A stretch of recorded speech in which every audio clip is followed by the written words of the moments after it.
Okay, and speaking of the Minnesota Vikings now, we could just lead in there. I thought that the Minnesota Vikings coming into this offseason, they were actually my favorite NFC North team, but I think they might have taken a little bit of a step backwards in the offseason. Brad, what do you think? Well, I don't think that the Vikings are the best team in the division. And I know this is going to sound like some bias, but I don't think you could say that the team that has Kirk Cousins is better than the team that has Aaron Rodgers.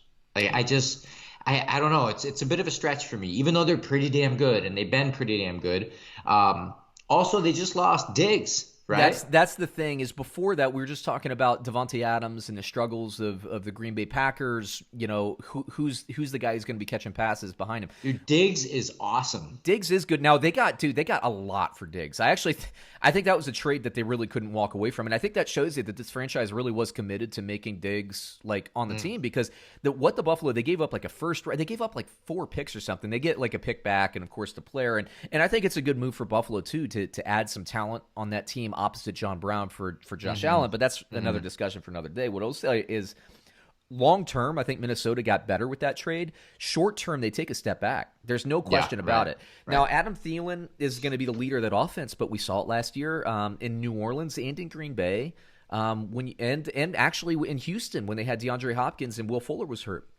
When you have a primary stud wide receiver, which Thielen is, which Devontae Adams and DeAndre Hopkins were, okay, but you don't have support to really.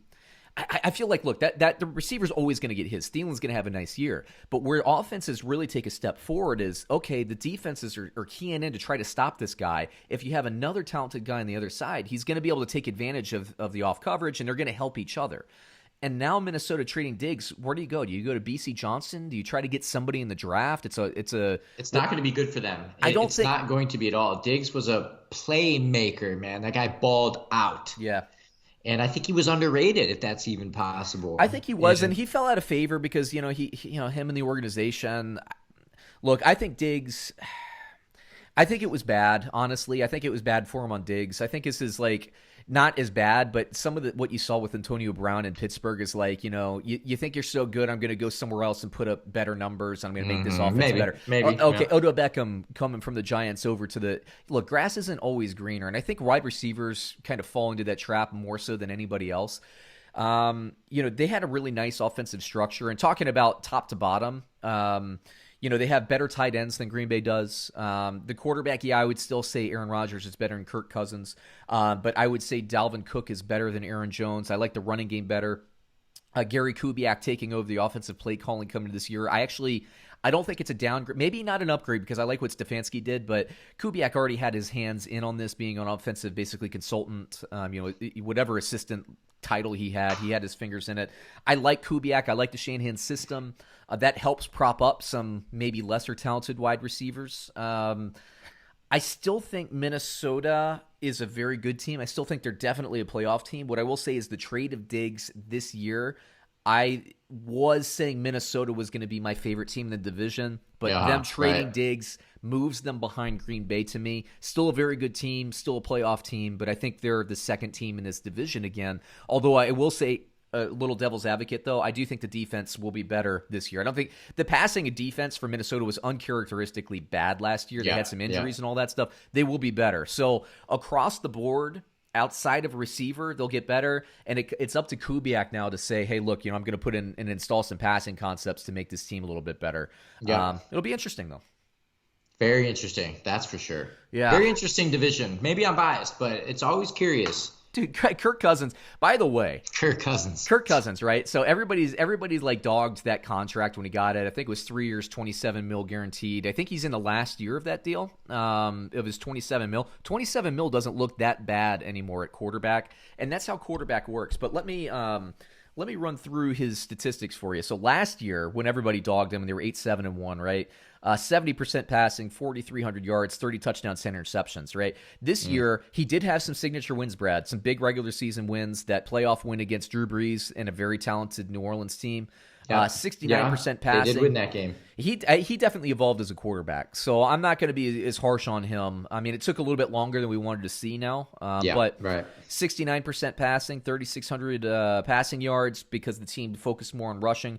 26 touchdowns, 6 interceptions, so a 4-to-1 TD to intercept. I mean, look at his TD to interception ratio over the last since 2015, 29-11, 25-12, 27-13, gets to Minnesota, 30-10, 26-6. So he's been at least 3-1 since he's been in Minnesota. Like, look, I'm not saying he's a Super Bowl winning quarterback. I'm not saying I'd rather have him over Rodgers. I think that would be lunacy. You'd have to be a Vikings fan to make that argument. Sure. But I'd rather have him than Stafford. Me too. I'd rather have him than Trubisky or Foles. I'd rather have him at this point maybe than Jared Goff. Yeah, Maybe. me too. Me too. Okay, so that's not bad. That's not bad. Yeah, We're talking maybe But in the 8 to 12 range. All right. So the problem that we have with Cousins, I think, is that the fact that he carries himself like he is Drew Brees and he's not, and he thinks he is, and he deserves to be paid like that. You're a quarterback. You can't be humble as a quarterback, right? You can't be like, oh gosh, I should be. I definitely have the disadvantage. Now, if you're playing Rodgers and you're in the press that week, yeah, but what do you do? I mean, you're supposed to be the leader of the franchise. You can't walk into training camp be like, guys, I'm making $27 million, but sorry, I'm not. You got to do something. You got to put out that confidence. Because you do some life coaching and everything. Like confidence and mindset. That's a lot of life. And at quarterback, that's a machismo position too. It is. You got to be a leader of men and expect the best from yourself and think of yourself as the best. I dig it. And you know what? And one thing I love about Cousins is he never throws his team under the bus. That is true. When Thielen came out early last year and he's like, he was mad because he was open deep and he didn't get the ball, and he came out and I thought he probably stepped out of line of what I would like my organization to say. No, I think the criticism was fair, but I just don't want to hear it in the press from my wide receiver, right? Yeah. I don't want my wide receiver throwing my. Right. I don't want any teammate throwing another teammate under the bus in the press. It's just not good form. I know. Cousins gets it, and they hear it, and Cousins goes, you know what? I think Thielen he's right. I missed him. I got to do better. We're going to get there. I'm going to work with him. He said everything right. Like he's very humble in the press. He doesn't throw his team under the bus. And if you look at him, like when he makes a big play or in the sideline, I got to say, like, similar to Baker Mayfield in Cleveland, it looks like his teammates like playing with him. Yeah, it does. It does look that way. I would agree. I think they do like him, and I think he probably is a good guy and teammate. And you know what? In that New Orleans Saints playoff game, who did he hit deep to ice that game? Big throw, Adam Thielen. You got it done, right?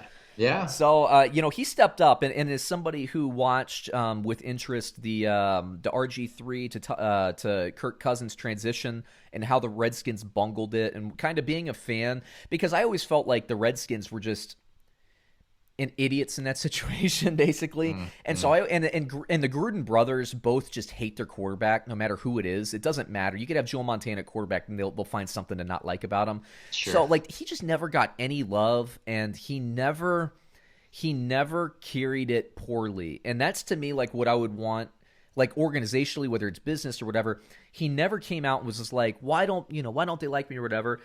He took his franchise tag. He took it a second year, and he said, "Okay, well, I'm going to use this leverage. I'm going to go to Minnesota for a good situation for me."